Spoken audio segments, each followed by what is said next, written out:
It used to be that calling a film a turkey was an insult. Nowadays, there's actually an audience for some of the worst movies ever made. Baby, you are gonna go broke showing turkeys like these. Now we're talking turkey. Gobble, gobble, motherfucker. It's turkey time. Gobble, gobble.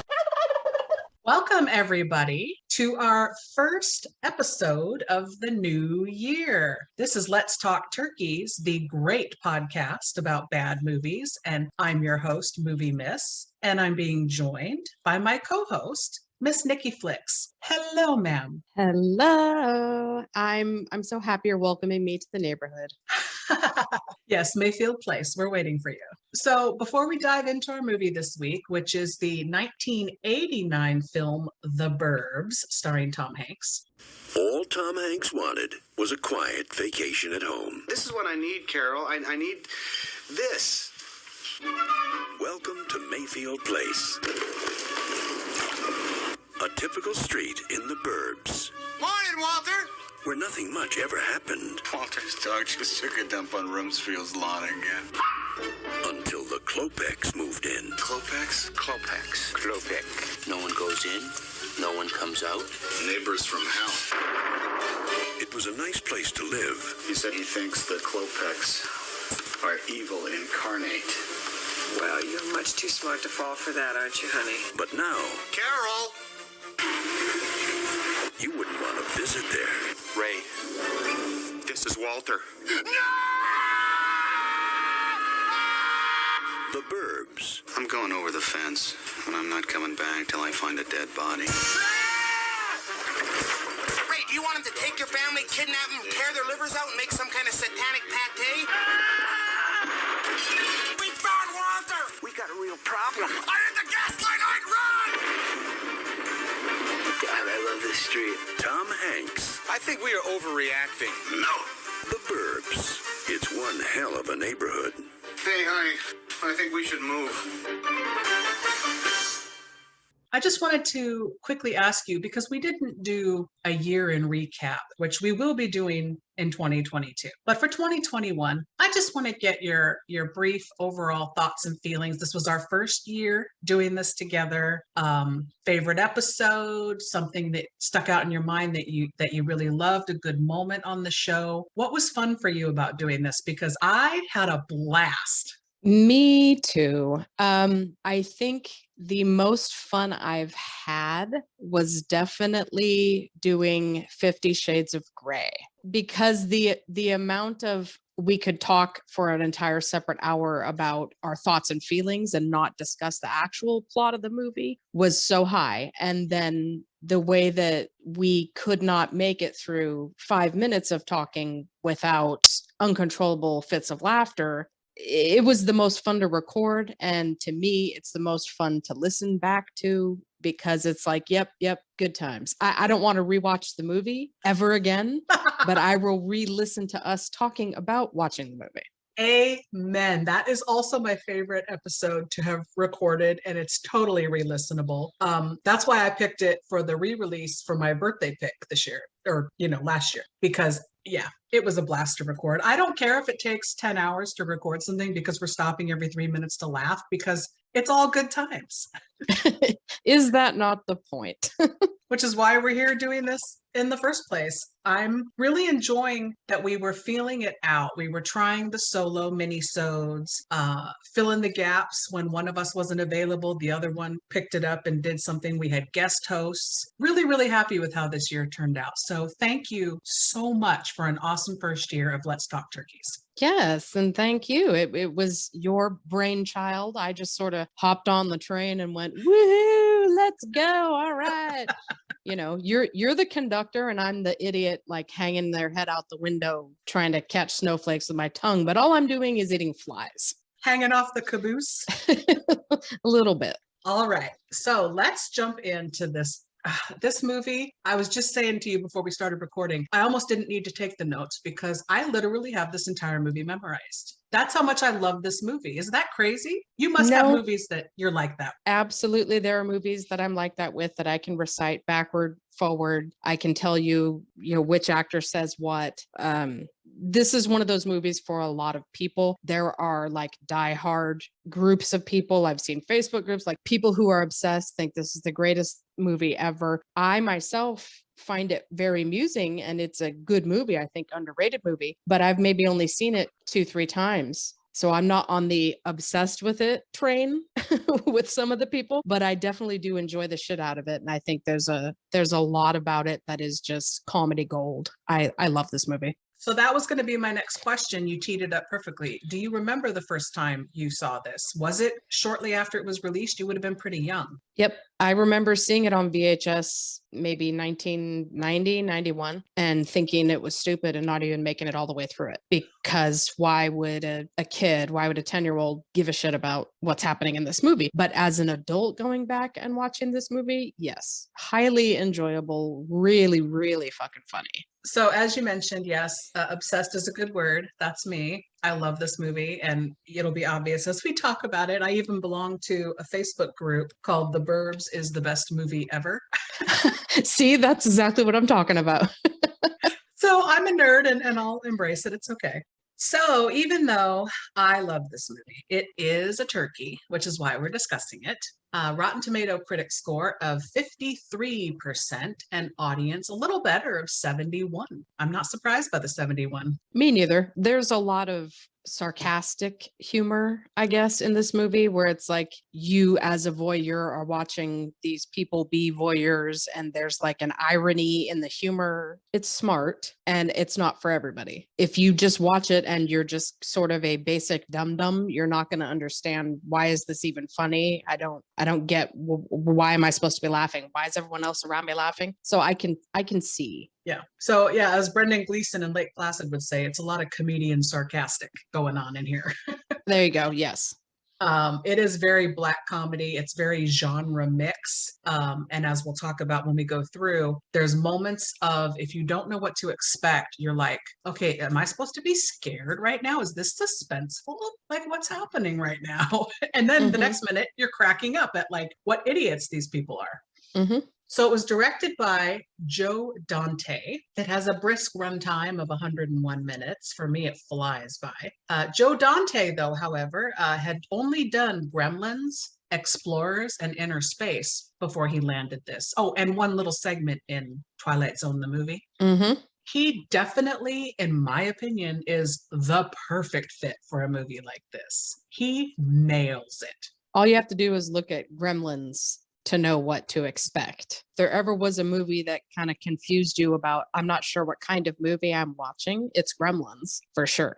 That's a really good point. It has that same crazy mix. Yes. Where some of the Gremlin stuff is scary, especially if you're a little kid and you don't know what to expect.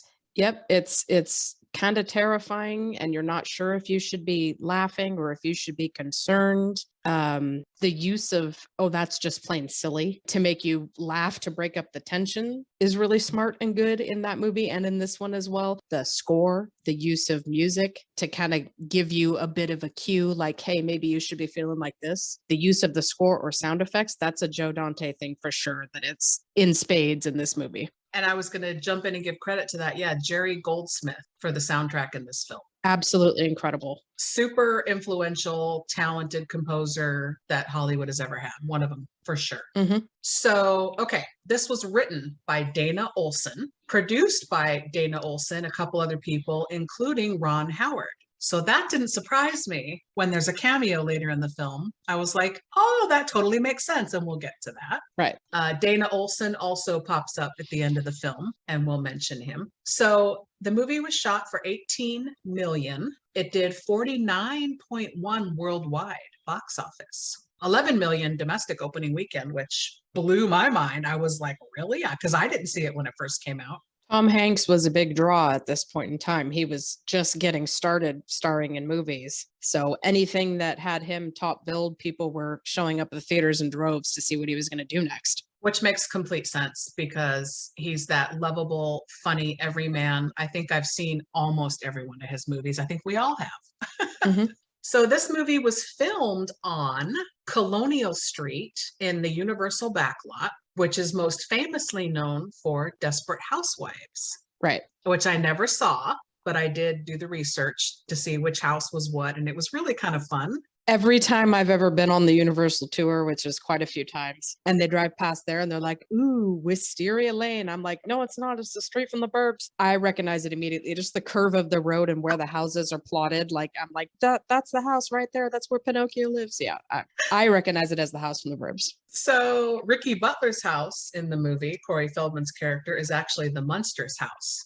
I read an interesting article, and they also had talked to Joe Dante for some of it and Dana Olson. And apparently, because it's so recognizable as the Munsters house, they did their best to shoot it in ways that you couldn't really tell. Mm-hmm. And I read this article before watching the movie again. So it was really like, yeah, they were so smart about that. So also I wanted to mention, this is so random. Dana Olson came up with the idea for this movie because in his neighborhood growing up, he was living in a neighborhood that reminded him of like Leave It to Beaver, like a bunch of super nice, everybody mowed their lawn on Sundays, and the women were out with lemonade and the kids were playing in the street. But he remembered reading an article in his father's newspaper about some hatchet murders in the 30s that happened near there. He's like, so I put Ozzie and Harriet with Charles Manson and you get the Burbs.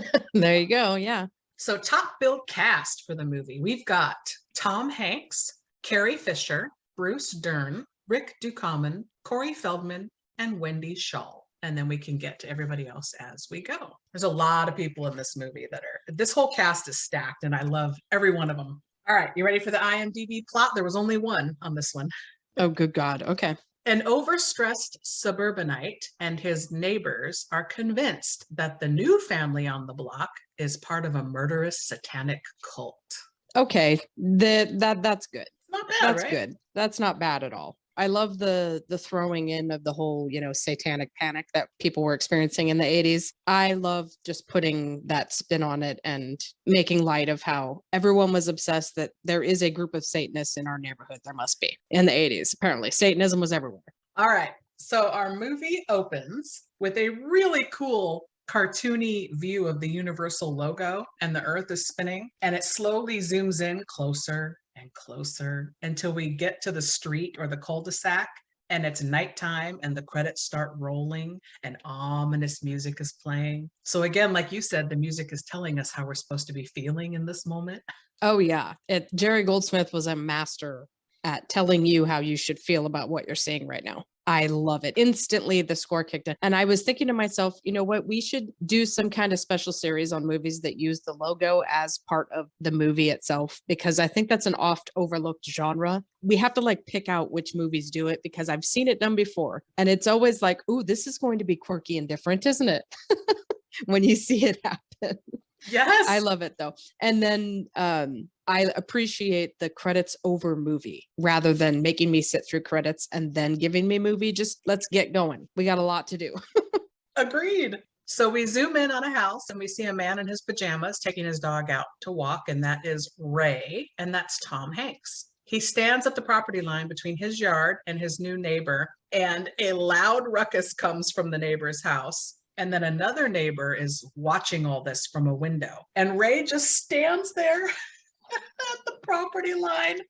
And just as he's debating stepping foot onto the neighbor's property, the wind kicks up and it's like this horrible, like a horror movie or something. The universe is telling him to mind his own fucking business. Period. End of movie. Roll credits.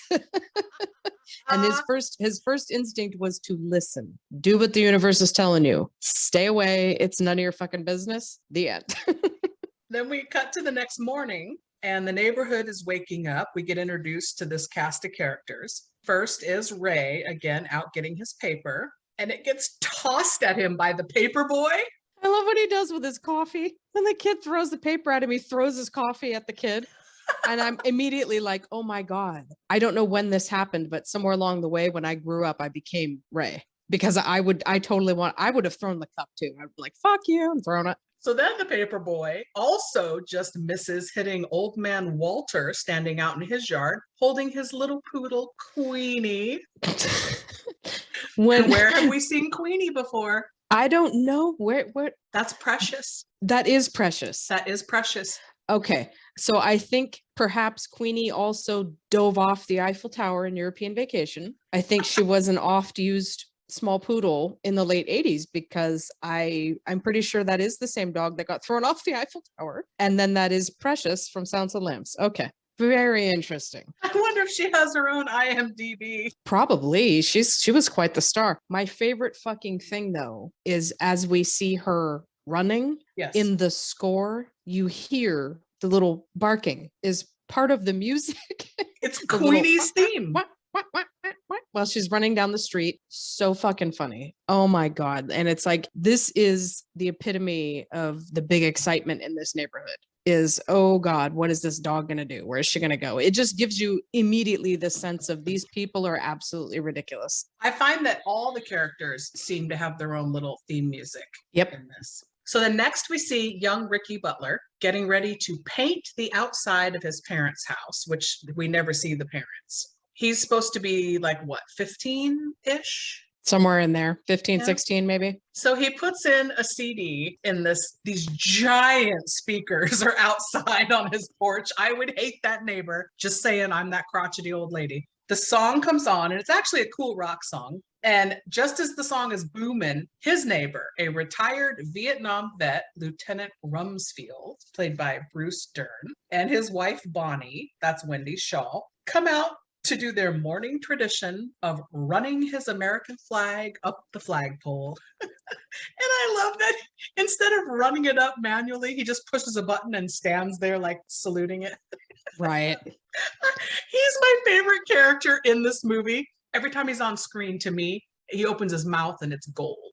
Agreed. Bruce Dern is pretty fucking incredible in this movie. It is hard to overshadow the comedic genius of Tom Hanks, and he manages to do it several times. So just as they're done running that flag up, Ricky tries to yell and warn Rumsfeld, but he steps backwards into Queenie's pile of poo that she left on his front lawn. And he runs out into the street and he yells at Walter that if he catches the dog in his yard one more time, he's going to staple his ass shut. I can't take it. I always have to pause it and laugh. This is what I'm saying. These are the people that are going to accuse these new neighbors of being up to something. Really? From what we're seeing so far, these people are all off their fucking rockers. Right? You're threatening to staple a dog's ass shut because it did what dogs do. Why don't you offer to take the dog for a walk for him? Right? Rather than letting the dog run amok. So we see then that now Ray and his wife Carrie Fisher, have been watching all this ruckus out their window. And Ray and Carol talk as Ray wanders around the kitchen, and we get this really funny random bit right when we're introduced. Their little boy is sitting at the kitchen table eating his cereal. And I had to rewind this a few times. I just honed in on little Dave Peterson, and that's Corey Danziger playing their son. And he just grabs the cereal, the sugar, and he goes, "Is that sweet enough?" And he moves the sugar as he's passing by the table, and it takes Corey, or little Dave Peterson, off guard. And he looks up and he's smiling, and it looks like he's about to laugh as we cut away. And I love that because it's like concerned parent, but worried about other things simultaneously. You can tell that he has a lot going on in his head. Ray does. And then it doesn't help to have his wife badgering him about how he's going to spend his vacation week. Why are you going to stay at home instead of going to the lake? It seems to me that maybe half of the conversation that happens between Ray and his wife, between Tom Hanks and amazing Carrie Fisher, half of what they say seems like it's unscripted. Like they're aware of certain things they're supposed to say. They understand where the plot is going, but a lot of their banter seems very natural. And my God, those two play off each other so well. And I think the moment you're talking about when Tom Hanks first enters the room and just snatches the sugar out of little Dave's hand, like that seems natural, totally unscripted. And the kid looks at him like, okay, so I guess my dad just took, and then they proceed to sit down and pour half a fucking pot of sugar into each cup of coffee that the parents are drinking. The irony of that. So it's like, do as I say, not as I do. And as we'll see, the adults behave like children a lot, and the children don't seem to behave like children in this movie. I was going to point that out later, but you're absolutely right. It just seems like there's a lot of brilliance coming from the actors themselves, nuances they give their characters that don't seem scripted, pretty much across the board, actually. Yeah. And then there's a little nod to Joe Dante himself in this kitchen scene. Did you notice when they're talking, there's a box of Gremlin cereal on the counter? Yes, I did see it actually. Made me giggle.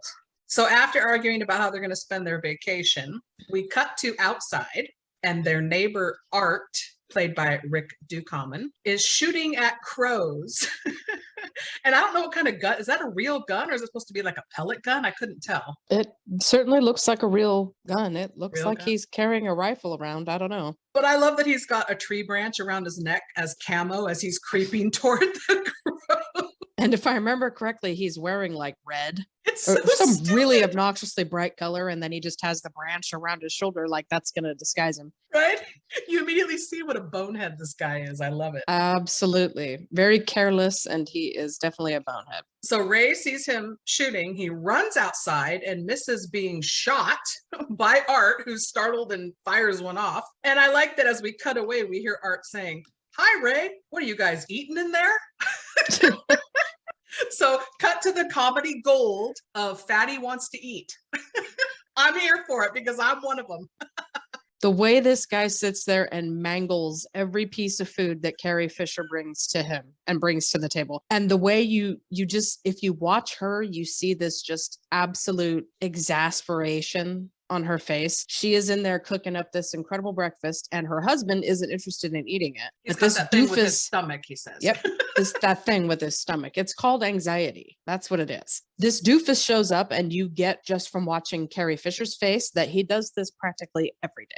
Or at least every weekend. This is the norm for her to cook a giant breakfast and this fool shows up and eats all her food. Yeah, they have a joining property line and you can kind of tell that they're clearly like best friends, Art and Ray. So they sit and discuss how the crows showed up at the same time those new neighbors moved in on the other side of Ray. Carol walks by holding a bowl of dog food. And Art's just blathering away and grabs some and puts it in his mouth and eats it. Yeah. So gross. So Art tells Ray and Carol that he heard the new neighbors. This cracks me up. They talk about their name being Klopek and they're like, what is that, Slavic? Like that happens more than once in this movie.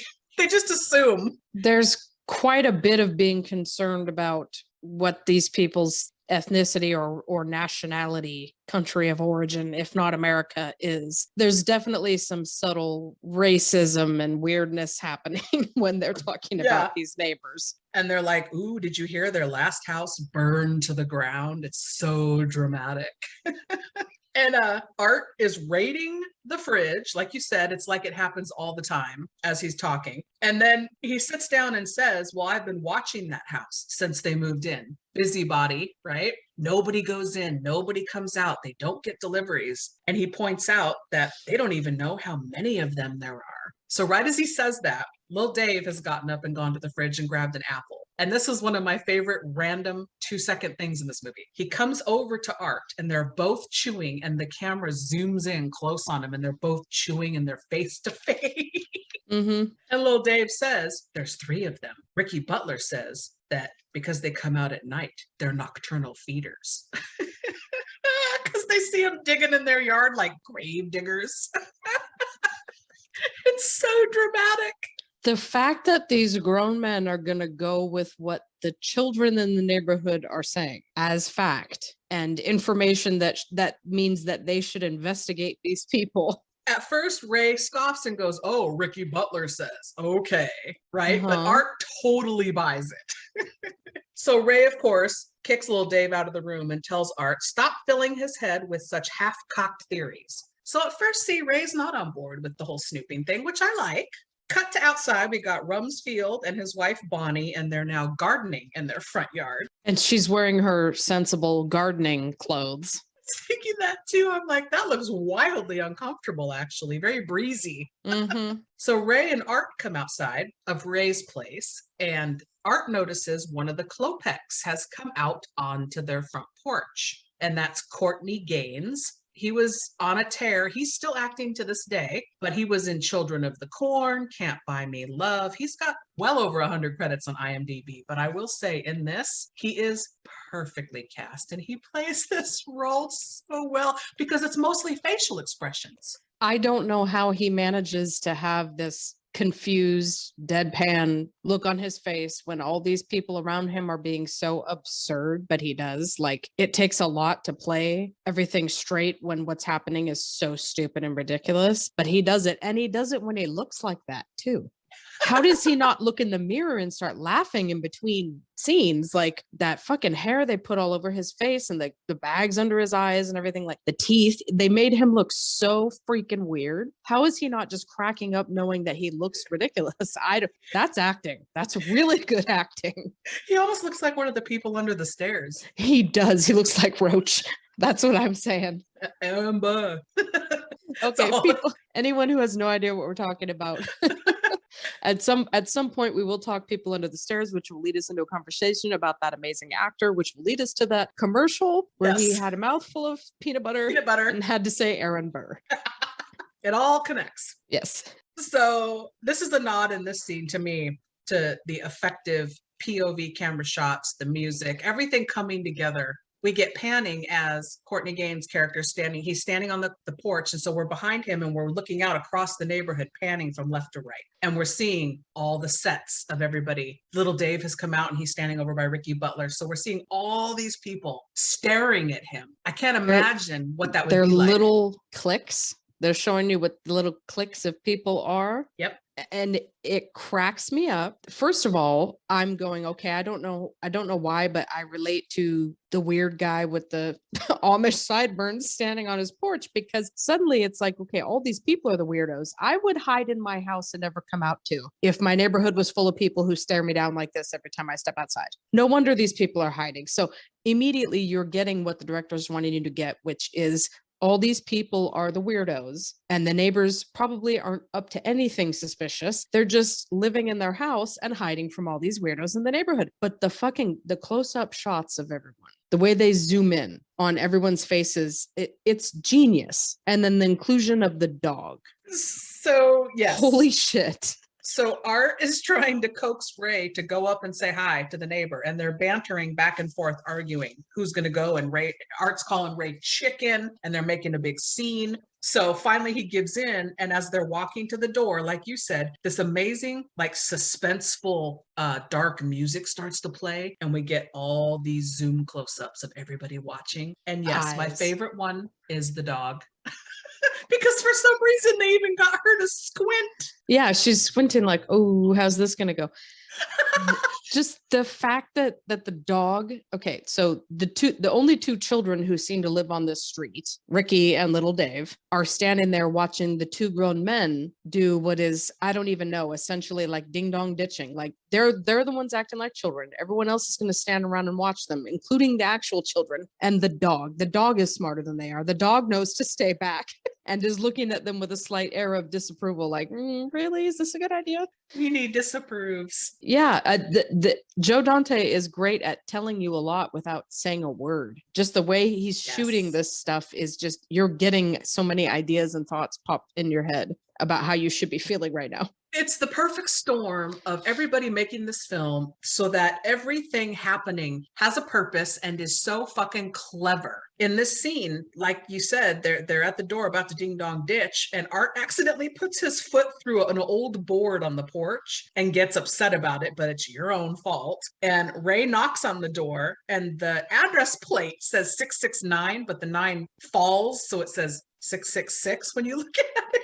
Mm-hmm. Every little damn thing that's so subtle is so clever. So then Ray knocks again, and the actual address plate falls open, and there's a hole exposing a giant beehive, and they get attacked by a swarm of bees. Mm-hmm. Which leads to another, I'm laughing even though that's not funny, because the next part is hilarious. They run out into the street, waving their hands, screaming, ah! And then you see Rumsfeld. He's going to try to run to the rescue with his hose, only it doesn't reach far enough. Run to me, run to water. Run to the water, run to me. Like, this whole scene is so absurd. What these people are, and oh my God, I'm looking at all these grown men behaving like this and thinking they're like cats. They're running around looking for drama to get involved in and creating dangerous situations. when there weren't any and getting really fucking hype about it for no good reason, they remind me of cats. It's like a bunch of cats running around looking for trouble. Like these guys are acting like children. It is so funny to watch. Well, the vibe you get, or at least that I get, and I assume it was intentional from Rumsfeld, is that he's this retired Vietnam vet who is just frothing at the mouth to get back in the action somehow. Yes, he wants to be. He's dying for Yeah. something. Yeah. Out on the battlefield. So also the physical comedy, like you said, he grabs the hose and it's too not long enough and he falls down. Was that him or is that a stuntman? Because it looked like him. Looks like him. I crack up. I can't help it. So then Ricky Butler sees all this going down. Little Dave shakes his head in disapproval and leaves. Ricky comes running over, cracking up, and says, "Oh, same thing happened to me last week, only it was a foaming squirrel." Right. Sure like, it was. What? So then Rumsfeld, who has his own, like everybody, his own theme music, very patriotic sounding. I love it. Mm-hmm. And it gets all serious and it zooms in on him. And he's like, in Southeast Asia, we'd call this type of thing bad karma. What the actual hell is this guy talking about? He is the whitest, most American looking guy who maybe did a tour in Asia. What the hell do you know about karma? What, are you a Buddhist? Did you pick that up when you were in Vietnam? Like, what the hell is this guy even? Oh my God, this guy is just chomping at the bit to use whatever skills he thinks he has. Put him to good use. He's so serious. I love the way the 8-9-year-old just shakes his head and walks away. The 15-year-old is like, okay, I could have some fun with these guys. Let me go stir the pot. He's a pot stirrer. The grown men are going to listen to everything he says, take it as gospel, and run with it. Ricky has the right idea. He's just going to meddle a little bit, stir the pot, and then sit back and watch the show. Like, that's literally all this kid does. It's amazing. So later that night now, we hear Carol and Ray arguing, and then Ray comes outside to walk his dog. And it's so stupid, but again, it's like you said, there had to be a lot of natural ad-libbing going on, because when he's going out the front door, he's all trying to tell his wife, obviously, I'm going to walk the dog, and she's going, where are you going? And he just makes shit up. He's all, I'm going to Paris, France. I'm going to Banff, Canada. Like, what? It's so random. I had to Google that to see where that is. I've never heard of that place. Mm-hmm. So Ray pops over to Art's house, and Art and Ricky Butler are hanging out outside. They all discuss how maybe the Klopex house is actually a gateway to hell, like in the movie The Sentinel from 1977. Not to be confused with The Sentinel from 2006 starring Michael Douglas. Right. Which is its own kind of hell if you have to sit through it, if you ask me. Agreed. But yeah, I love that they get under his skin. Ricky Butler's just spooking Ray out with all this gateway to hell bullshit. And so now that the mood is set, Art tells them a story about a guy from the neighborhood back in around the 50s who worked at a soda fountain in the big drugstore. His name was Skip. Apparently one day he snapped and killed his wife and kids and left them in the basement to rot. I love this story only because it harkens back, now that I know, to the kind of thing Dana Olson said he read in the paper. It made me love it that much more. I was like, what a great touch to set the mood of that these neighbors might be up to something because it already happened once. News flash, crime and violence happens everywhere, even in suburbia. This was very disturbing news to people for a very long time. In today's day and age, you're well aware that the neighborhood might be a serial killer or a drug addict. And this is why kids don't run around outside playing until the lights come on anymore, because we now are woke and realize that's not the world we live in. Suburbia isn't safe either, honey. But I love that we don't want to end up a Netflix special. Yeah, it is news to these people. They are taking everything very seriously. But what makes me laugh is how Ray is very concerned because he hears strange noises. And I'm thinking to myself, where is Frankie and Annette's son, Bobby, when we need him? They're making noise in their own house. They just go nuts in Mayfield Place, don't they? That's crazy. Who makes noise in their own basement? What? So at the end of the story, Ricky jump scares Ray and they have a laugh and Ray gets mad and storms away. Yeah, I'm going to go do something productive. I'm going to go watch television.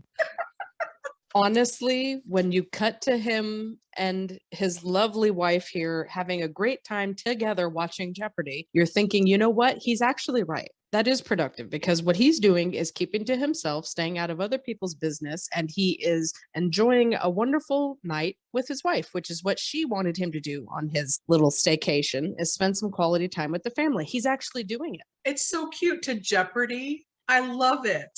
At this point, why don't you just close the blinds, change the locks, don't let your stupid neighbor in anymore, and just continue doing what you're doing for the next week? You're going to have a nice little vacation. Yeah, no such luck. No. We see Ricky setting up on his porch with his date, some girls there. And she's like disappointed that they're not going to go to the movies. And if Ricky's like, no, we're not going to the movies. That's not real. This is real. This is my neighborhood. Yes. Yeah. Wait until you see what my idiot neighbors are about to do. I went and stirred the pot and got them very concerned. And now they're going to go cause some drama. So we're going to sit and watch it. Yes. Mm-hmm. So Art knocks on the window, tells Ray to come outside. They meet up with Rumsfeld, who comes out complete with night vision scope. He's so ready. And then I like that Ricky's narrating all this for his date as it's all happening.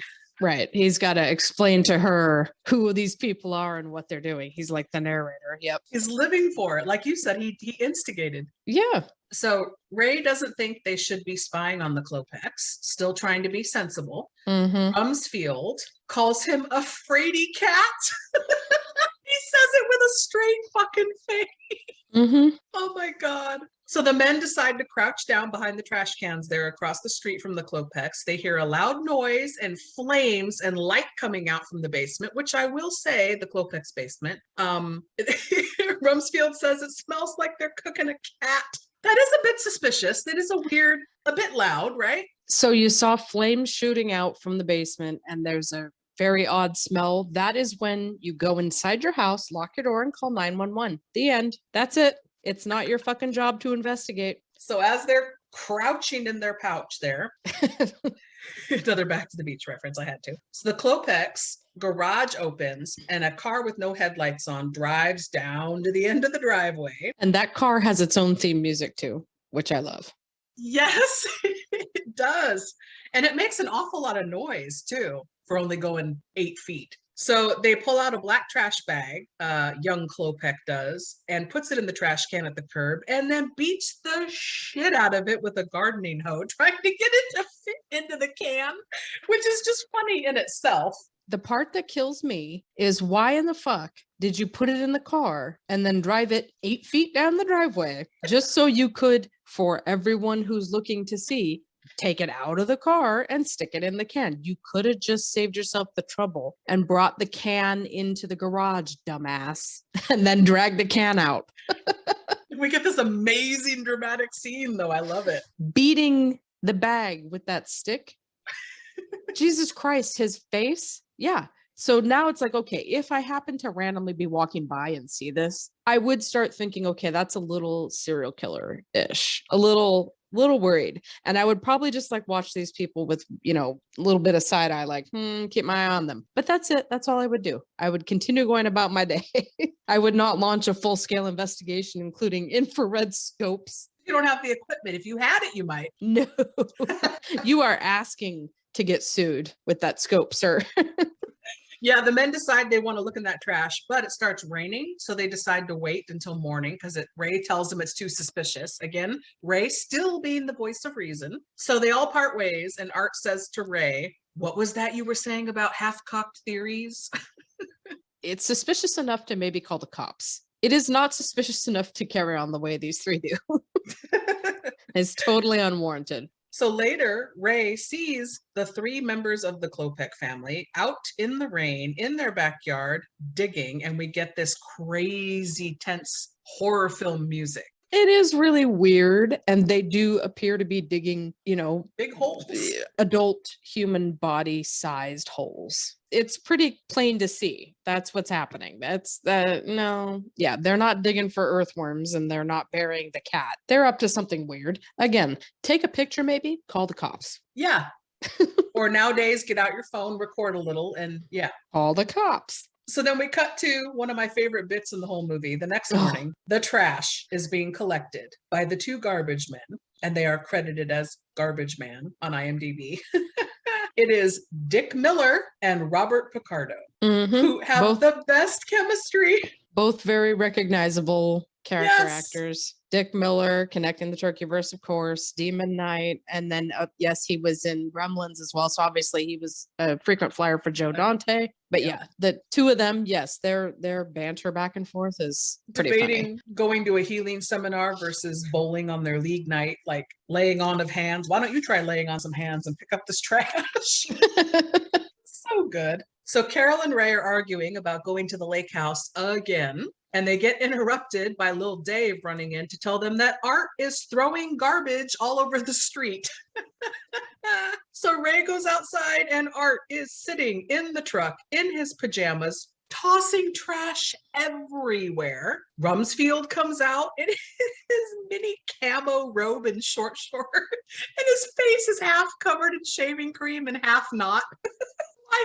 I see him and start laughing immediately. Again, visually, Joe Dante is so good at telling you a story without saying a word. You get what happened here. What happened here is Rumsfeld is in his bathroom, shaving his face, sees Art and went, oh no, what's going on? And had to just stop what he was doing and run outside and get involved. Mid-shave, mid-stroke with the razor, he was out the door. You can picture his wife probably going, what the hell are you doing? Get back here. Like, what? You're in your pajamas. And he just and he dives into the truck too. He throws himself in. So Ray is like, what the hell are you guys doing? Ricky's out there just watching from afar. So Rumsfeld, the garbage men obviously are upset and they're like, what are you doing? We pick up trash from cans, not from the street. You know, who's going to clean this up? And Rumsfeld's like, well, you are. You're a garbage man, so you're going to pick up the garbage. And in that one moment, I don't like him. I was like, ooh, that was kind of rude. So while this is all going on, all this ruckus, Lil Bonnie comes out in her little Teddy outfit and her little slipper shoes with heels. I love it. She's so 50s to me. Little 1950s housewife with the hair done, apparently, right when she wakes up. Okay. Right? She probably sleeps with it, like with the, something over it to protect it. The curlers and the wrap, the little netting covering it. Like, so she sees little Queenie about to do some business on their lawn, but she picks her up and notices she's cold and dirty, like she's been out all night. She goes over to the trash truck and tells the fellas, as soon as the garbage men are leaving here, something's wrong. I found Queenie. And I like when they're leaving, Dick Miller says, I hate cul-de-sacs. There's only one way out and the people are weird. mm-hmm. I live in a cul-de-sac. I can attest to that. Me too. I'm at the dead end of one. So Yep. So then later, after getting dressed, the gang all heads over to Walter's to see if he's okay and give Queenie back. Ray knocks, nobody answers, and then Rumsfeld opens the door from the inside, holding a small piece of glass on some kind of a tool that helped him cut the glass, or yeah, the shit something. like you see fucking like bank robbers, and I mean this is like straight up out of like the Italian Job or something. Like what the fuck is this guy doing with one of these like sophisticated silent glass cutting tools that people use, like professional criminals use these? What the hell? A soldier's way saves the day. Yeah. Here I am going about my business with a bunch of things that are illegal to carry around in a neighborhood and use, breaking all kinds of laws, and yet I'm gonna scream at the garbage man because I pay his salary. So they all go in. Okay, so here's the touch. So Walter is played by Gail Gordon, passed away in 1995, but he was on a long-running show from 62 to 68 called The Lucille Ball Show. So in his living room, when they go into Walter's living room, there's photos of his quote-unquote wife and family all around. Did you notice? It's pictures of him and Lucy. Yes. All over. I did notice. And I had to look it up and I was like, oh my God, that's amazing. What a great touch. But I love that these people just think they have the right to bust into his house, break in because they suspect something's wrong. They found his dog. They're going to bust in there. Nobody is even noticing. Like, do they even know whether or not he is married or was married, let alone the fact that he potentially was married to or knows Lucille Ball? They're not even noticing. They're too busy breaking into his house and assuming that he's dead. I think that's why the photos are there. We notice them, but nobody else seems to. They see that the TV is still on and there is an overturned chair. So of course they assume, and one of them says, that's the sure sign of a struggle. Something went down. Really? Bunch of detectives over here. So Bonnie takes little Queenie into the kitchen to get her some food and suddenly screams because she thinks she sees a rat on the stove. So all the men come running in and they discover that it's actually Walter's toupee. Rumsfeld points out that old guys never willingly leave their toupees at home. Bum, bum, bum. Right. The only explanation Feeding, is yeah. he was dragged out of there against his will and he's dead now. That's Feeding the the theory. only explanation. So just then, Ricky and Art break a plate of cookies, and Ray just says, everybody needs to calm down and get out of Walter's house. Let's go. What are we doing? So again, Ray, voice of reason. He writes Walter a little note telling him that he has Queenie. He slips it through the mail slot along with Walter's toupee, and everybody goes home. So later, Ray and Art are in Ray's basement looking at books about demonology. And Art gets all worked up telling Ray that the Klopeks are clearly Satanists and they obviously took Walter as a human sacrifice. Clearly. Obviously. It's the only explanation. The fact that they're hiding out in the basement with the door locked so Carol doesn't find them. Oh, she tries Once the again, door and it's locked. Yeah. When's the last time we even saw the 8-year-old? Little Dave says, I think they're in the basement playing canasta. These two are acting like children. This is crazy. They locked themselves in the basement so she wouldn't find them and go, what the fuck is wrong with you? Why are you reading a book about demonology? You're going to scare yourselves. They're a bunch of children. But Ray doesn't want to hear what Art has to say and he puts his fingers in his ears. Yes, of course. And he starts doing the la la la la la. I'm not listening to Jeffrey la la la. Yep, la, la. I cannot hear what you're saying. Yep. Which of course scares the shit out of Art because Art realizes you're chanting. You're chanting. Oh no. Yep. Unconscious chanting. They got in your head, Ray. They got you. Yep. Definitely Satanism. the chant that he tells Ray. I want to kill everyone. Satan is good. Satan is our pal. I'm looking at this and thinking, now this is my kind of vacation. Hanging out in a dank basement, studying up on demonology and summoning Satan. Now we're talking. This is a good time. Just keep doing this. Don't go outside anymore. Lock the door. Stay in there. So that night in bed, Carol gives Ray shit for thinking that Walter was a human sacrifice to Beelzebub, as she puts it. Then as she's getting ready for bed, Ray's flipping channels. He sees little bits of a movie. I don't know if you know what movie that is. A human sacrifice is happening. I was trying to figure it out. To me, I'm instantly thinking that looks like Lords of Salem. I know it's not. It was very reminiscent. Bunch of naked people in the woods stabbing someone, sacrificing them to Satan. So I'm thinking, what movie is like that? And I want to watch it.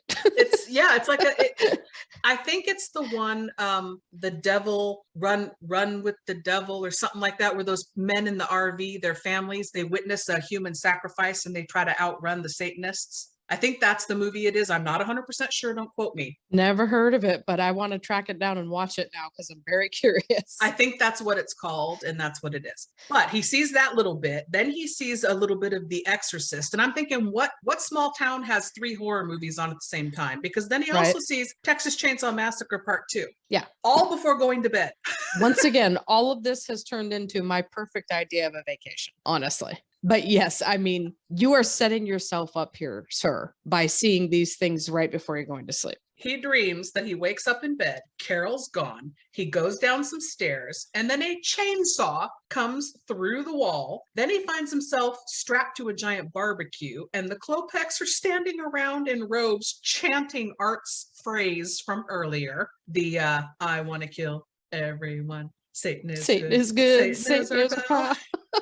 He sees Walter and Queenie with little axes in their heads. That's my favorite part. The fact that Walter and Queenie are standing there with little hatchets in their heads and she has a matching hatchet and there's a little bit of blood and everything like on both of them. So silly. And then Art dressed as Skip, the guy from the 50s who snapped and killed his family. And then he wakes up.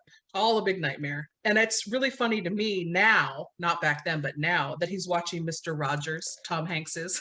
I know. I was like, okay, hold on. Was Joe Dante practicing some sort of witchcraft? Because this is a bit prophetic, is it not?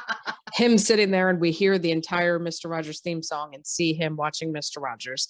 And just he has that glazed look in his eyes. Just too. sipping like, his juice.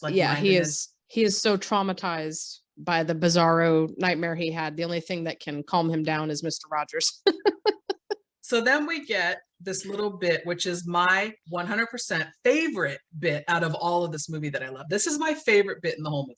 So Ray's standing outside now on their upper deck having his juice. And Art and Rumsfeld approach in the driveway. And the way that they shoot this, so brilliant. They look smaller than they are from up high. They almost look like they could be children. You know what I'm saying? The camera angle. Yes, the camera angle shortens them, and then their body language. Both actors, they know exactly what they're doing and what the laugh is, and the hands in the pockets and the shuffling of the feet. The little gestures they do, the way he kind of stomps his foot. But yeah, they're totally playing into it, and it looks exactly the way it is meant to look, and it is fucking brilliant. I watched this part twice because I was laughing so hard the way this whole thing plays out. So they start yelling to Ray, "Come on out!" And he's trying to shush them, like quietly shush them, because then here comes Carol. Carol hears, she shuts it down and says, "Ray can't come out until he resembles the man that I married."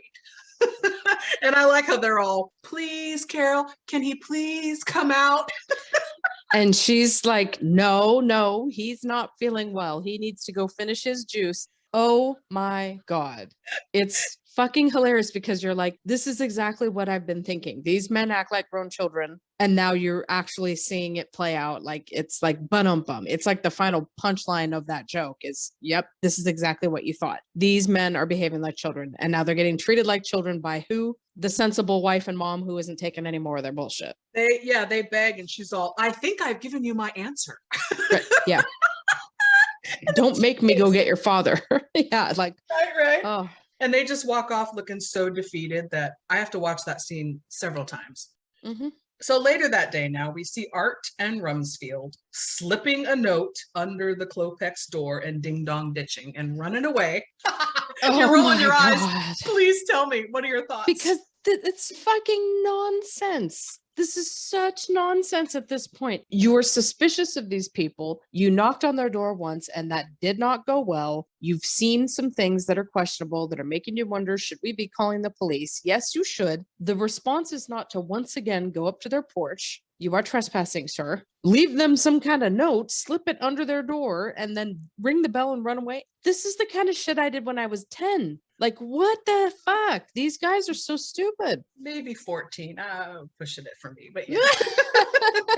But yes, when you're young. So we cut to Ray lounging in his backyard. Finally, his dog, Vince, is over at the fence digging. Art comes barreling around the corner into the yard, wakes Ray up, telling him about the note.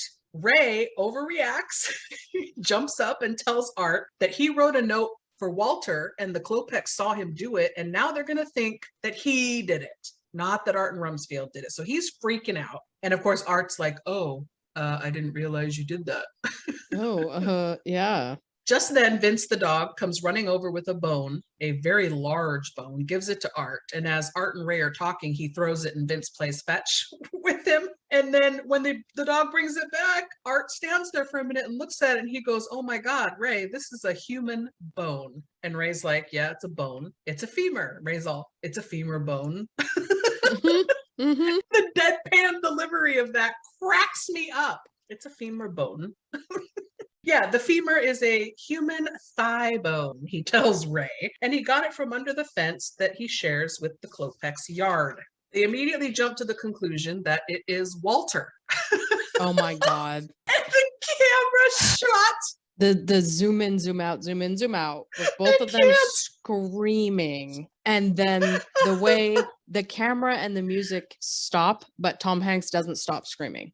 It is played so well and it is so funny. I was cracking up earlier in the scene when Art was going on and before they realize what's going on with this bone, the way that Tom Hanks plays his frustration and anger, because he's like, I was finally fucking sleeping and taking a nap and I'm finally relaxing. And the way he just starts picking up the beer cans and crushing them in Art's face, like to vent his frustration because he wants to hit him. It's that kind of little stuff. And the way he keeps stomping his feet and making fists, but punching the air, like he is just so brilliant at expressing himself physically. And then this moment with I was laughing already because of that. So the screaming and the way he keeps doing it when the camera stops moving is so fucking funny. And then he snaps out of it like immediately, Yeah. which is extra funny. So one of the Klopeks now tosses up a crumpled piece of paper over the fence and into the yard. Art picks it up and tells Ray that it is the note that they left under the door. So yes, they think it was Ray that did it.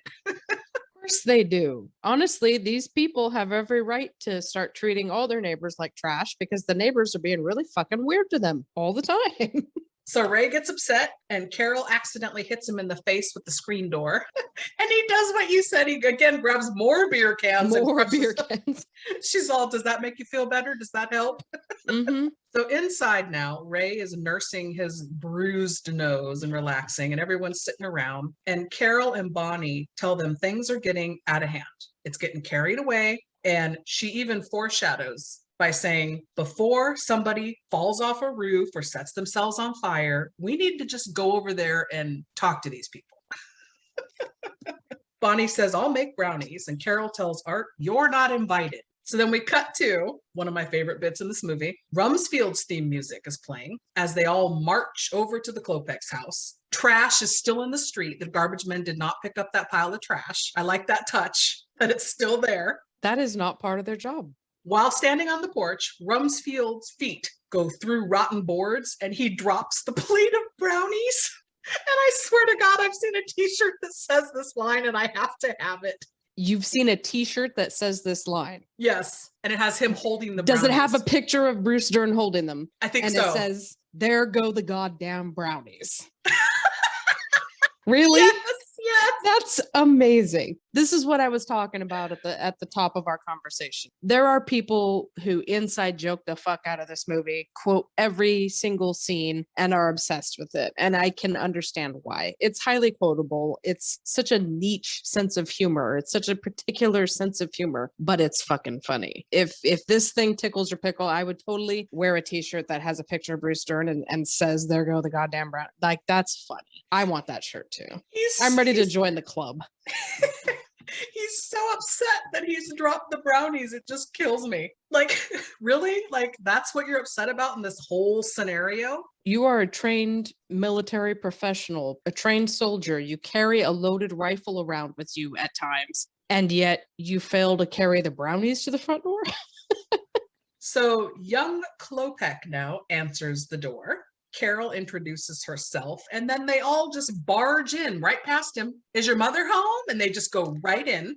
So hold on a minute there. I, for 1 minute, was thinking perhaps Carol is the best person in this movie. She is the voice of reason. She's going to straighten all these idiots out. No, her approach also wrong. You're going too far the other way. This is totally fucking rude and invasive. You do not just show up at their door and go, oh, can we come in, and just walk into someone's house. Especially after all the nonsense they've been doing the last few days. These people are probably very afraid of them. That's a good point. Yeah, like you went way too far the other way, lady. Maybe what you should have done is when you notice someone moved in, simply introduce yourself, say, welcome to the neighborhood. We're here if you ever want to chit chat. We live right over there. Here's our name, blah, blah, blah. The end, walk away, leave them alone. That is how you do it. You do not just walk into their house. So we learned that young Klopek's name is Hans. Hans. And then it's a good Christian name, Hans Christian Andersen. Like, Jesus, I swear to God. What? Once again, this guy is just very concerned with what does your name mean? What country are you from? What country are your ancestors from? Would you calm down? Where are your ancestors from, buddy? Then we meet Uncle Reuben, and that is Rube. That is Brother Theodore. And I haven't seen him in anything else. He has a shit ton of credits over the years. He's hysterical. He keeps a straight face with every one of these mofos as they insult him and all the shenanigans. Just like with Courtney Gaines as Hans. I don't know how the man manages to play this so straight and so serious when he looks like that. Look at the hair. Ruben's hair alone. I would die laughing the minute The minute he sat down and had a serious look on his face and they were ready to call action, I would just laugh looking at his hair. Like I wouldn't even be able to be serious around him. How does he holds his mouth? Oh my God, the faces he makes at everybody when they're talking, the way he just looks like this combination of kind of scared, but also really angry. Like, wow, you deserve an Oscar for playing that so straight and so serious when everything going on around you is so absurd and you look so stupid. So everyone's sitting around awkwardly there in silence. And then we cut to outside. Art, face painted with black and dressed in like a black and yellow bowling shirt, vaults himself over the fence to sneak into the yard to do some snooping around. Yes, he's very covert. I like how he hops over and then he tells the kids to throw the tools over and the kids just chuck him and hit him right on the head with the shovel like they don't care. Right. Yep. So back inside, Rumsfeld's poking around, snooping. Ray and the ladies attempt small talk. And then Hans comes back from the kitchen with some sardines and pretzels. Clearly, they don't do a lot of entertaining at the Klopek house. And honestly, take the hint. They're not prepared to entertain. They didn't invite you in. Now they're going so far as to not only let you stay in their house, but now they're going to round up whatever food they have and start offering it to you. The ladies pass. Seriously. The ladies Well, pass. yeah. But Carol, she nods at Ray like, go ahead, honey. Be nice. Take some. So Ray does. She is trying to punish him is what she's doing. You're the reason we're here. You better eat that fucking sardine. That, I swear to God, that is what the look she gives him says, really. You deserve this. Take a bite. Yes. So Rumsfeld asks Ruben if Klopek is a Slavic name. And he simply responds by going, no. That's about a 9 on the tension scale there, Rube. 9 on the tension scale. I to this day say that. So just as Rumsfeld starts accusing Ruben of having someone tied up in the basement because they hear noise, he gets interrupted by Ray having some sort of a sneezing fit, I guess because of the sardine. It's amazing. The way he manages to like half sneeze, but not completely sneeze, maybe 10, 11 times in 15 seconds. I don't know how he did it. And his face when he's doing it too. How do you make me laugh while acting like you're trying to hold in a sneeze? Why is that so funny? You know why? Because Tom Hanks. That's why. End of story. Like, I don't think anybody else could do what he does right here with the sneezing and make me laugh. But he does. He has just the best fucking face in the history of movies. The way that he can change his face and express so many weird emotions that you wouldn't even know what the names for these emotions are, and he can express them. So then we find out there is indeed a third Klopek family member, Ruben's brother, a doctor, because he comes up out of the basement. He was the one making the noise. That is Henry Gibson, and he introduces himself as Werner Klopek. And he shakes Ray's hand and he's got a glove on with red all over it and gets it all over his hand. And he's like, oh, I was painting. And of course, everybody's like, uh-oh, red on his glove. What? Well, who's he killing down there? As if someone who was murdering people in their basement would continue doing it while all the neighbors were upstairs in their house and then come up with the blood on their hand and shake someone's hand. As if someone would really have that much gall. Did you also notice when we see Ricky on his porch attempting to paint that he is painting it red? There is a can of red paint and a little bit of red paint smeared on Ricky's house at all times so that you will get it in your head. Paint is red sometimes. And sometimes people paint things red. I did so not that notice that. When this happens, Joe Dante is setting you up to sit here and go, of course it's paint. The guy's telling the truth. These people are idiots. So it's nightfall now, and we cut back outside to see Art in the dark snooping around the basement, and he's finding all kinds of little treasures. He finds a pocket comb and takes it. Well, first he does the little thing you do where you run your finger across it to hear it. You got to hear the little the noise, and then you stick it like legit like what an 8-year-old does. Like, oh my God. So back inside now, we see everyone sitting around a table lit by a massive amount of candlelight. I got hot just watching this scene. The way that clearly the wicks are like 3 times longer than they need to be. So the flames are really big. Like whoever came up with the idea to do that to the candles and set them all there like that, it makes you really uncomfortable. Like there's something kind of dangerous about it that it's weird to look at. It doesn't look right. Yeah. And he's all, I thought it would be romantic for the ladies, Klopek says. So we learned during this scene that the Klopeks are constantly moving around because the doctor's job at the university and he's always moving. And Rumsfeld remarks how Walter is missing and says that he wants to know what's in their cellar. So he's not beating around the bush anymore. Nope. Ray jumps up to interrupt this moment and says he has to use the bathroom because it's super uncomfortable. He opens a door to the basement and lets their dog out, and it's a Great Dane. It's huge. Rumsfeld's like, you keep a horse in your basement? A horse. So the dog busts out the screen door, gets out in the yard, chases Art back over the fence as everyone is out there watching. Carol says, okay, it's time to call it a night, and they all leave. Poor Klopex. We got to talk though about that painting for a minute, because if you pause it and look at that painting that the doctor was supposedly working on, that is amazing. I actually want that painting in my house. You can have the t-shirt with the quote about the brownies, but I want that painting. It almost looks like an autopsy, but the painting is from the perspective of the body the autopsy is being performed on, looking up. What the fuck? Who came up with that? It's kind of incredible to look at. I had to pause it and was just staring at the painting for a minute like, wow, that is really bizarre and messed up. I love it. Where can I get one? The thing that sticks out to me in that scene is how Rumsfeld can't figure out what it is, and he keeps flipping it upside down and looking at it. And Klopek keeps turning it back the other way. Yeah. So back over at Ray's house now, he and the men adjourn to the study, only after they all argue for a minute with the ladies. And I like how Carol calls Art tuna neck.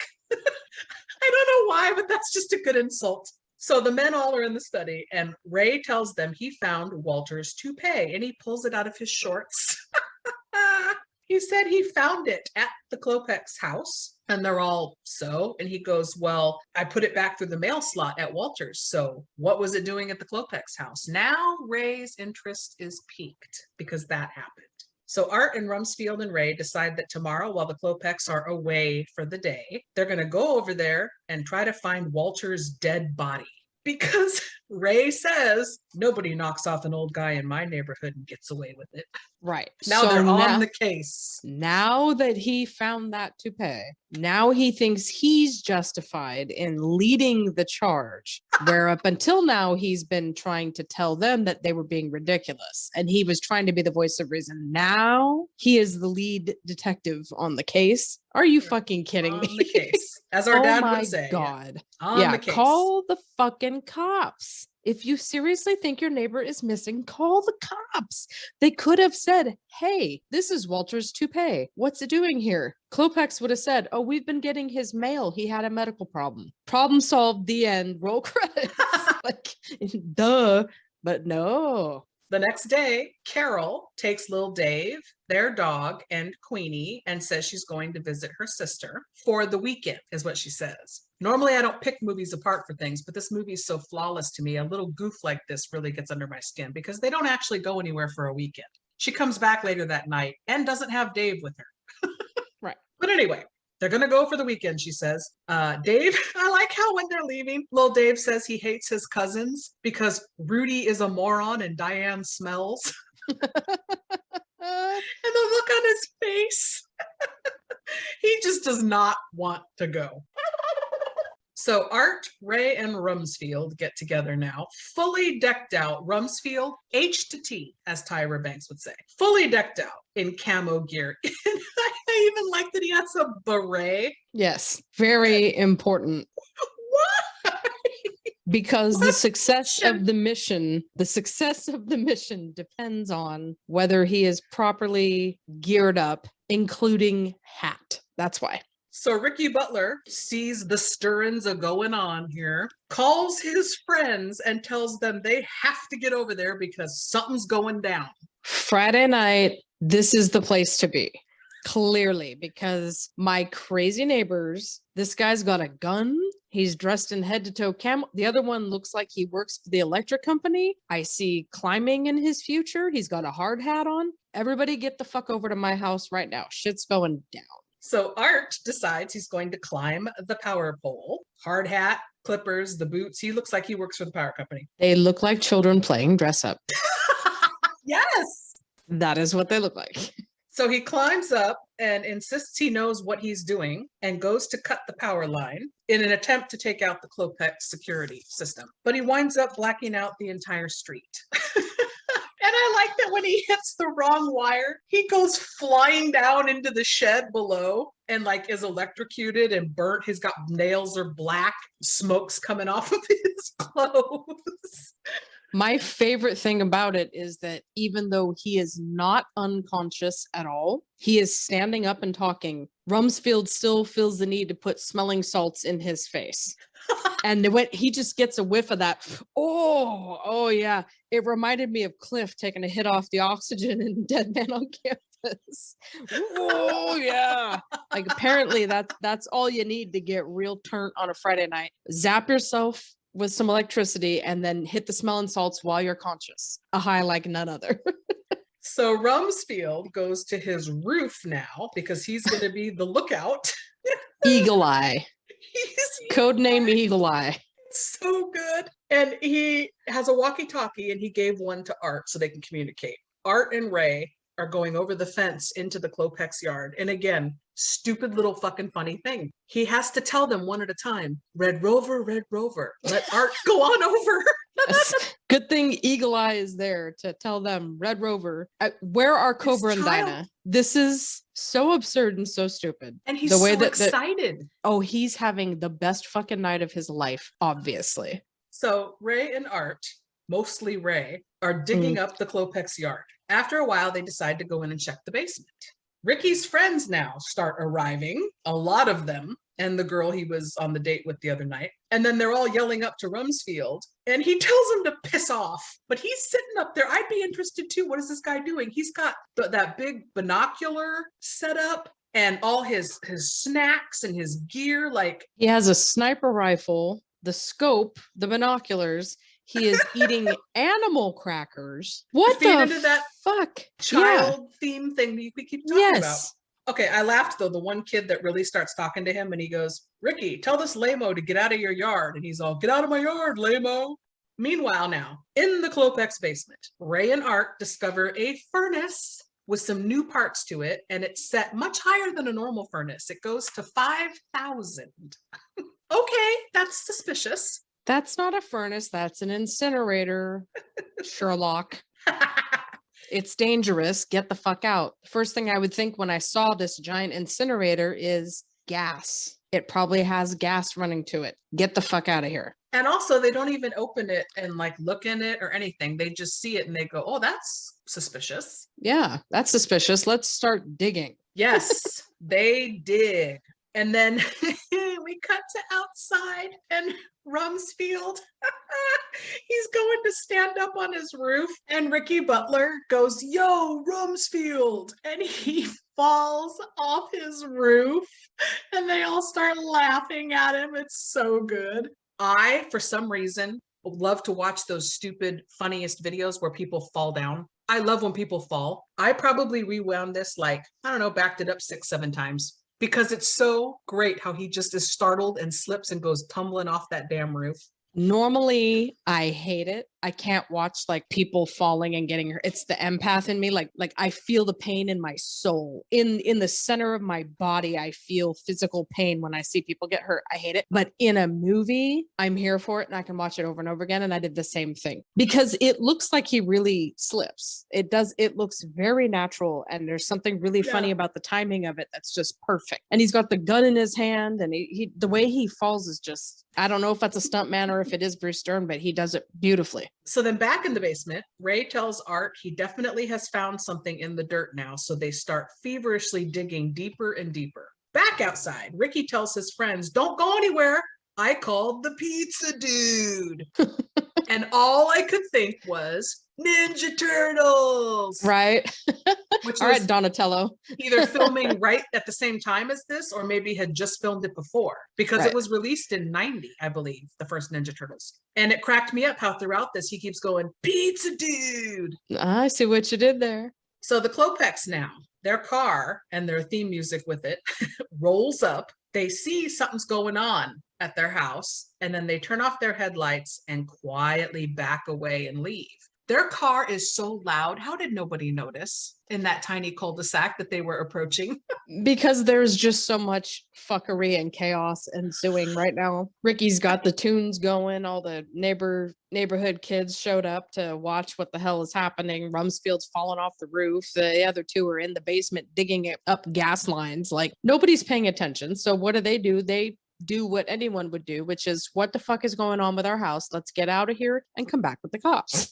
So Rumsfeld and Ricky now watch as a car drives up to Walter's house. Art comes out and they all watch Walter get out of the car. Rumsfeld tries to tell Ray over the walkie-talkie that Walter is not in the basement, but Ray is digging and doesn't hear him. The Klopeks return, like you said, accompanied with a police car now. And that officer is none other than the writer, Dana Olson. I love when the Klopeks roll up with the cop car, the way that Corey Feldman throws himself on the roof of the cop car to stop the cop from going into the house. I swear to God, it looks totally natural and like he just did it. Like nobody even told him to. And that's not a stunt person. That's definitely just Corey Feldman feeling himself. He just throws him and the car's like not moving anymore. That's what's so funny about it. The car comes to a stop and then he throws himself on the roof like the car hit him. Yeah. Officer, there's people in my house and they're eating their food. My parents' food. What? So Ray hits the gas line just as Art is coming into the basement to tell him Walter is not down there. They scramble to get out of the house. As Art comes out, the house just explodes, big explosion, and the house is on fire, and everyone's just standing there, and they get kind of all blown back. And like we cut to Ricky's friends, and one of them's all, man, Ricky sure knows how to throw a party. As if he has anything to do with any of this. He just happens to live on this street. So now as everyone's standing around watching, ambulances, fire trucks are coming up, looky-loos. Ray comes out of the burning house. He looks like shit. My favorite thing about it isn't even how he looks. I mean, whoever did it, makeup, wow. He looks like he was in a building that just exploded and shit hit him in the head. And the way that he gets to the little steps, which are like the only part that's still intact, is these 3 little steps down to the curb. And he just slides down the steps on his heels. He doesn't even walk. That's a Tom Hanks thing. He just does that. I don't know how you intentionally do that. It's so subtle and it's amazing. It's subtle, but it made me laugh so much that I backed that up a couple times and watched him do it because I thought it was so funny. And it makes you wonder, did he do that intentionally or did he start to slip and just go with it? It's so fucking funny. The way he just looks so done, and half his face, he can't even emote. Like half his face is this eye that looks like it's, oh my God. And the way he just is so done, he can't even walk downstairs anymore. He just slides down these stairs. I don't know. So Carol drives up home now. No little Dave, but definitely the 2 dogs still in her car. She cuts through a crowd of the looky-loos and police and finds Ray, who has been patched up by paramedics a bit. I would posit Carol had a feeling that he was full of shit when he told her, oh, I'm going to go golfing and she just had a feeling. So she went, hung out with her, whoever she said she was visiting, her sister, went and got her power haircut, left the kid there, and then came right back knowing, okay, there's going to be some serious fuckery happening when I get there. And that is exactly why she's back. She did not stay the weekend because she knows her husband too well. That's a really good point. Yeah. She just seems like she's way too smart for all of this nonsense. All right. So my harsh judgment on that has been withdrawn. You made a good point. You know what I mean? Like the way it's true. And the way that Art came out in that ridiculous golf outfit. Oh, it's like she maybe was buying it until he did that. When he came out and did that, she instantly had to go, nope, they're up to something. That was an oversell. Literally, yep. Drop off the kid, turn around, go back. Art now is questioning and arguing with a detective at the scene about what actually happened to Walter. And this detective, he absolutely cracked me up. I want to say Franklin Ajay. He's so funny. He's putting up with Art's shit. And he explains to Art, Walter had heart palpitations. His kids came and took him to the hospital. Nothing more than that, which explains the overturned chair, why he left without his toupee. Art starts making a stink about the Klopeks, and he says Dr. Klopek is an actual pathologist, and, kind of tries to put Art in his place. And I loved that that bit that character got. Mm-hmm. Then we cut to Ray and Carol being read a laundry list of charges like criminal trespassing, vandalism by another detective, and that is Rance Howard, Ron Howard's father, for those of you who don't know. And I saw his name as producer, Ron Howard, and I went, oh, got it. But he's also a great actor in his own right. So he's making me laugh. He's reading this laundry list of shit that Ray did wrong. And I like that he ends it with, and the old man says he has a ransom note that you kidnapped his dog. Because when he was leaving the note at first, he was writing, you know, we thought this and that happened. We tried to get in. We weren't sure. So we kept your dog with us. And then he scratches that out and wads it up and just writes, Walter, I have your dog, and slips it in. He should have gone with his first instinct. And is that not the moral of the story with poor Ray here? He should have gone with his first instinct, which was to tell Art and this Yahoo across the street to just piss off. So Art, Rumsfeld, Bonnie, and some cops all come over to where Ray and Carol and Art are. And Art's going on and on about one day we're going to get those Klopeks and we'll get them on something. Ray freaks out, jumps up, and yells at Art and tries to tackle him and choke him. It's so funny. This Art bites his finger. Yeah, the whole diatribe. First of all, he's saying everything we've been thinking the entire time, which is leave these fucking people alone. They actually haven't really done much of anything. Maybe you should have called the cops when you thought you smelled dead bodies, but other than that, he just goes off and lets them have it. And he's got the brace on his finger and he's like wagging it in Art's face while it's such a subtle little Tom Hanks thing that he just does and then, yes, when he fucking attacks him, the way that Art turns around and starts biting. And I swear to God, he wouldn't have done it if Tom Hanks hadn't been wagging it in his face to begin with. The whole fight, the whole way he screams at them and then they get into that fight is so fucking funny. Well, yeah, he's ranting, like you said, about how the Klopeks aren't the crazy ones. We're the crazy ones. We're the ones snooping around in people's houses, blowing them up. We're the crazy ones. So as he's ranting some more, he just flops himself down on a gurney. And he says, my favorite part of the whole movie. He's like, I've been blown up. I'm sick. Yeah. Take me to the hospital. And then he throws the gurney into the ambulance and just jumps in and throws himself on it. because he takes the beat. He takes the beat and he realizes nobody's going to pick him up and put him in. He's so fucking done. I'm just like, I have felt this in my core so many times, this feeling that he has right now. He just throws the fucking gurney in there, throws himself on it. Face down on the gurney. Oh my God. And Carol peeks in. She's all, Ray, honey, I'm just going to find out what hospital they're taking you to and follow along. He's all, okay. With his face like pushed into the pillow on the gurney so you can barely even hear him. Yeah. That's my favorite part of this whole movie is just that. Just him going, okay, into the pillow. Like he's so fucking done right now. So Reuben goes over to Ricky and his friends all sitting on the Klopeks car, which is super rude. And he's all, get off my car, you hep cats. That's my other favorite line in the movie. That guy, okay, look at your hair, sir. You have no right to call anyone a hep cat. What the fuck? And then Ricky Butler's like, But the pizza dude's coming. Have some pizza and chill out. Yeah, invites him to hang out and have some pizza with him. So then we cut now to inside the ambulance. Ray is resting when Dr. Werner Klopek comes in and tells him he's not an idiot or an imbecile. He knows Ray saw things in the furnace that he shouldn't see. And Ray's trying to tell him, I didn't see anything. We didn't look in your furnace. And Klopek doesn't believe him. He tells Ray, he confesses that they killed the former owners of that house, the Knapp family, because they didn't want to sell. Which seems weird to me because if they're moving around every year anyway, who cares? Like, why do you have to have that house so much that you kill somebody? But okay. So he confesses and then he says, and now I'm going to kill you, to Ray. And then we see Hans hops in and is going to drive the ambulance. He starts it up just as Ray and Dr. Klopek are struggling in the back because Klopek has a syringe. And I like the physical comedy of this. Ray causes Hans to lose control of the ambulance. He veers past and misses an oncoming pizza van full of pizza, which spills out onto the street. And the ambulance goes right into the front of Art's house.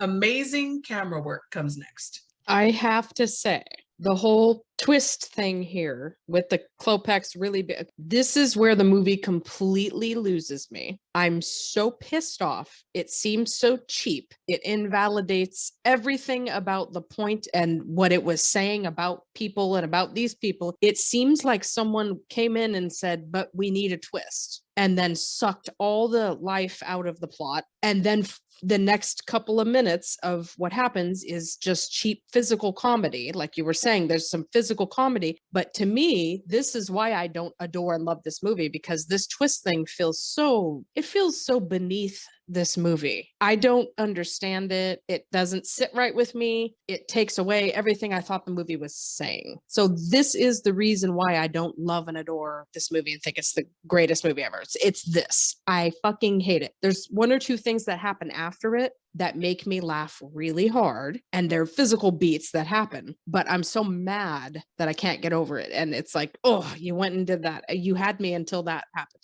That's fair. So, okay, the ambulance doors come flying open. Ray and Dr. Klopek are still struggling on the gurney as it comes flying out and rolls down the street. And the way that it's shot, I mean, I don't know how you do that. There must be a camera on the foot of the gurney itself or something. Right. I don't know. It's amazing. It's hilarious to me. Yes. So they slam into the Klopek's car, causing them to fall off the gurney, and the trunk pops open. Everyone is starting to gather around, the cops, all the neighbors, everybody. Ray yells, "Citizens arrest!" and grabs Klopek and says, "They killed the Naps. He admitted it." And the detective's like, "What proof do you have?" And Ricky Butler pulls a blanket off of a pile of bones and skulls in the trunk. And Bonnie screams and like, "Oh, there's your proof." What? You have an incinerator, and you also were burying bodies or bones, and then you didn't bury them. You also didn't incinerate the bones, and then you put them in the trunk of your car and drove not around even town? in the garbage bag. Wait, what? Like I said, all the intelligence got sucked out, and this doesn't make any fucking sense to me at all. But I do love that fucking Ricky doing the bare minimum is the one that's like, oh, and he just looks so proud of himself when he does it too. Like they did all the work, and then he just lifts up this blanket and he's the hero. Really? He is to me coming in at the end. Yeah. Yep. Take him away, boys. So the police arrest Dr. Klopek and Ruben as Rumsfeld is noticing Hans getting out of the ambulance and trying to sneak away. Okay, the outfit, the clothes they put him in. Why is he wearing lederhosen, and why does he have the little hat? What? Okay. Did Magic watch this too? Because he would love that. Right. The lederhosen is everything. Why is he? And the hat. The hat. Like, what the fuck? And then what does he say to him? He's like, "Oh, get back here, Pinocchio." Where do you think you're going, Pinocchio? Rumsfeld runs over, and as Hans is slipping, he also goes in with his feet and trips him even more, and they both fall into each other. The way they slide on the wet grass. People slipping on wet grass gets me every time. I find it so funny, and I don't know why. That's, again, with me, just people falling. I just am in hysterics. And then he grabs him, and he's all, what does he say? He says, I didn't write it down, but it's something like 18 months in the bush, and I could snap your neck, Sonny, or something. He's still living his best life right now. Oh, yeah. So then we cut to Art being interviewed by news crews, saying that the message here is to all psychos, fanatics, murderers, and nutcases all over the world, is that you shouldn't mess with suburbanites because we're not going to take it anymore. Really? You buffoon. What? Hold on a minute. I'm pretty sure the actual message is, in life, there are people that you have no choice but to be in close proximity to. And it doesn't mean that they're people you would want to talk to or hang out with. Neighbors, coworkers, biological family. It happens. Am I right or am I right? Like, just because these people bought the house next to you does not mean you're going to get along and be friends. Right. That's supposed to be the moral of the story. And mind your own business. How about that? Mind your own business. But then they ruin the mind your own business by turning it into, actually, these people are murderers. And it was a good thing you were snooping, because we maybe wouldn't have discovered it otherwise. It's confusing and weird. It understand. confuses the message. I understand. but I still enjoy all the laughs up until that point. And they do redeem it a little bit with a couple of good physical gags. Pinocchio slipping in the grass is one of my favorite parts of the movie. And then you get Corey Feldman giving a breaking of the fourth wall one-liner and then credits with people's faces. I love a movie that ends like that. I love it. But not until after Ray and Carol have a sweet intimate moment, which I like, because Yes, of Ray course. gives in and says, you know what? We need to get away and go to the lake. You're right. We should have done that. And Really? we're going to do that now. And I like that he adds a little button on it by saying, and I want to get away from him. He's talking about art. I want to get away from him. Have you realized the real problem in your life is this buffoon living next door to you that you insist on treating like your best friend, even though he's someone that you really don't like very much and your wife really doesn't like very much? Maybe that's the problem, not the murderers living on the other side. So speaking of art, we also get a random little fun touch at the end here. Patrika Darbo is credited as being his wife, but we never see her. But we do hear her. She comes home and she's yelling, "Art, where are you?" or something like that. And Rumsfeld goes, "Hey, Art, your wife is home and your house is on fire." And his response is, "My wife is home." If that ain't everything about him, like, he is such a fool. So Ray tells Ricky, yeah, we're heading up to the lake, and I want you to keep an eye on the neighborhood for me while we're gone. And then, like you said, Ricky turns to the camera, breaks the fourth wall. He says, "God, I love this street." And then music plays as we pan out and we back all the way out again, back up to the earth spinning as the credits start, and we get picture credits from Tom Hanks rolling through. And then we cut to the regular credits, the end. All right, let's jump to 3 questions.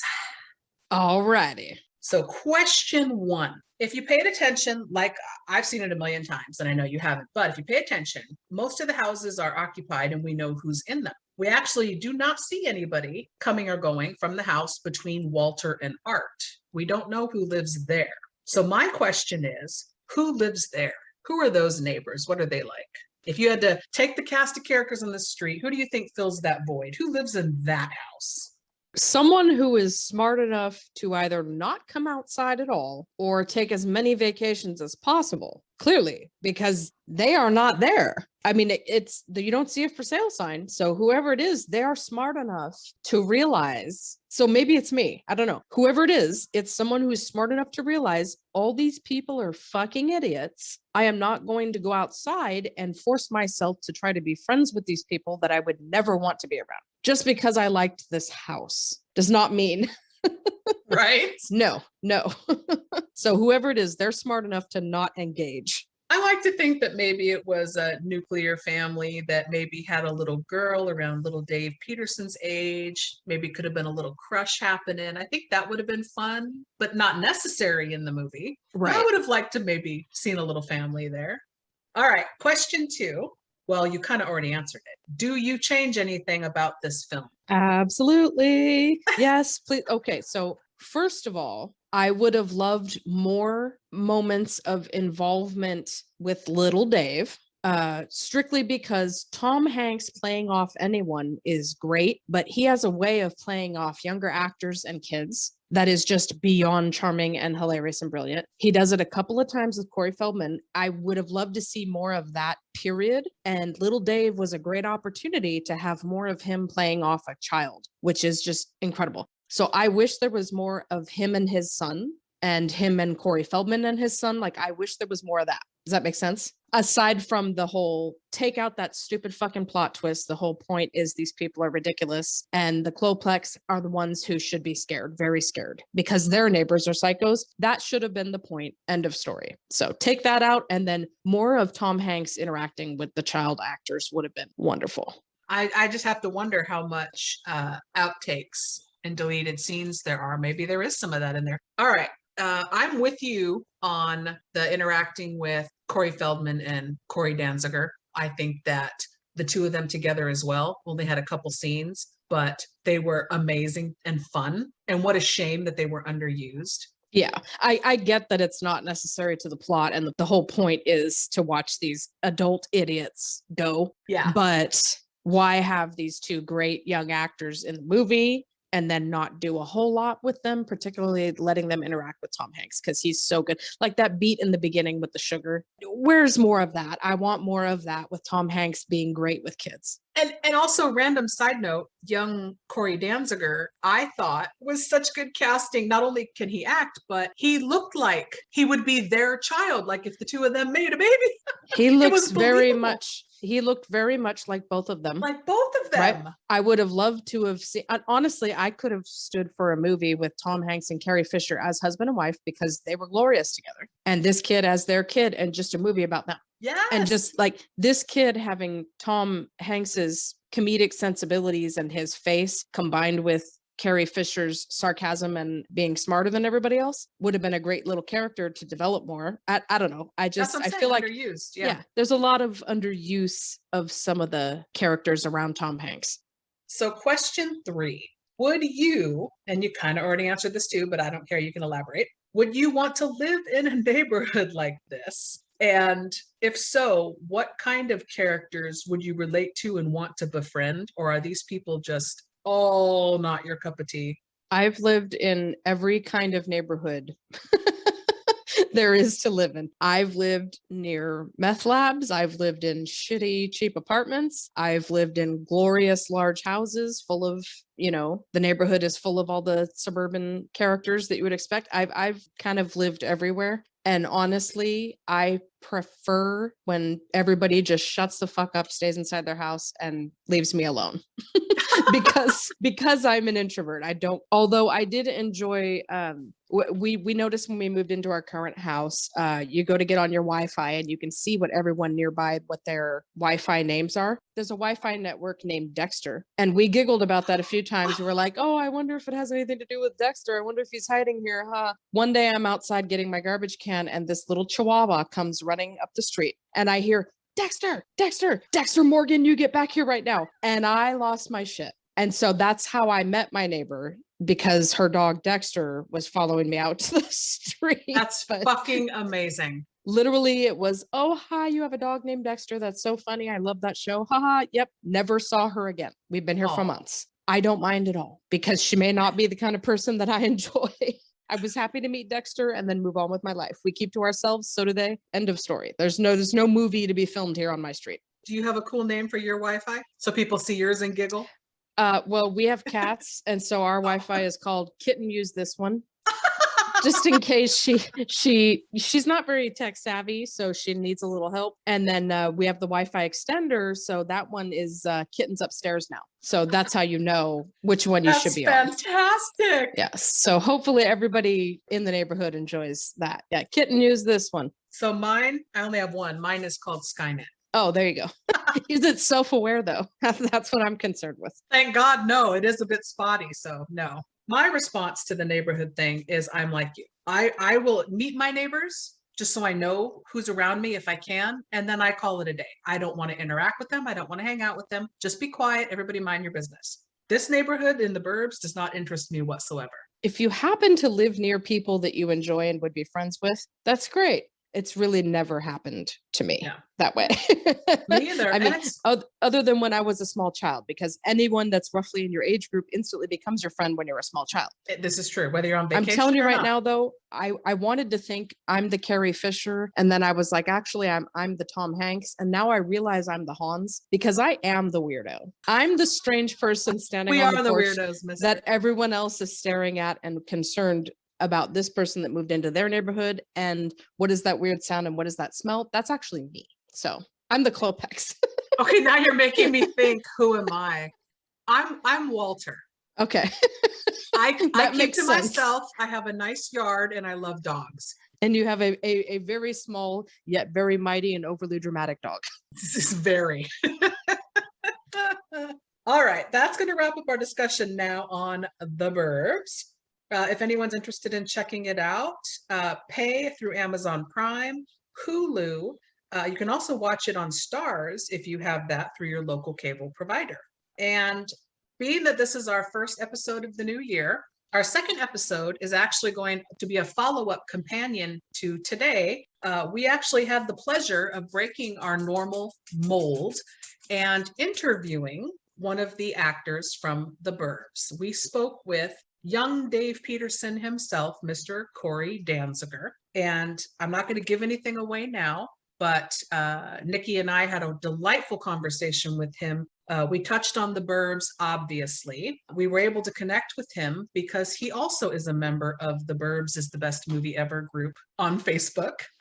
How could he not be? I don't blame him one bit. He interacts with everyone on there. He sends out autographed photos. He's extremely humble. He's made quite a name for himself and some achievements in his life. It was just a delight. He was a delight, wouldn't you say? I was just going to say, let me put it out there right now, dear listeners who enjoy The Burbs, and that's why you listen to this. Corey Danziger is a goddamn delight and national treasure. Tune in next week and you will see why. Amen. So on that note, we want to thank you all for listening. We will see you all next time. Goodbye. There go the goddamn brownies. Hey listeners, Movie Miss here. Listen, I know you have a lot of options when it comes to podcasts, so thank you for listening to the show. I know everybody says this, but for a fledgling little show like ours that's just hanging on, you know, we just finished season 4, we're rolling into season 5. It would really help us if you could subscribe, rate, and review the show on Spotify, Apple, YouTube, Good Pods. We're also on Pandora, Audible, Amazon Music. It would really help us grow the show and reach more people if you could subscribe and then rate and review, which is really the key part of it. Make sure to be part of our bad movie conversation by following us on social media. Interact with me on social media. I'm on Instagram at Movie Miss, which is movie_miss. The show is on Instagram at Let's Talk Turkeys. Also on Blue Sky at Let's Talk Turkeys and Facebook. We're on X. I'm honestly not sure how much longer I'm going to have the show on there, but currently the handle is at Gobble Podcast. Get it? Gobble, 'cause like a turkey. You can also chat with like-minded bad movie lovers in our Facebook discussion group. And like I mentioned, we're rolling into season 5. It is 2025.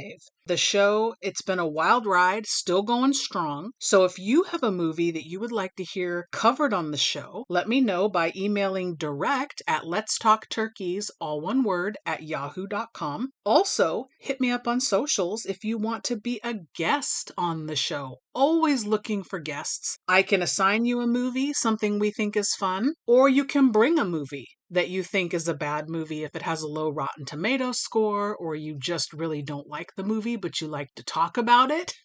That's half the fun, I think. Again, this goes without saying, but I'm going to say it. Without you, the show wouldn't still be kicking around. So thank you so much for hanging in there with us. I'll be back. Get the fuck out of here. No, I cannot. Get the fuck out of here. Get the fuck out of here. Why don't you get the fuck out of here? Get the fuck out of here. Get the fuck out of here. Get the fuck out of here. Get the fuck out of here. You're still here? It's over. Go home. Go.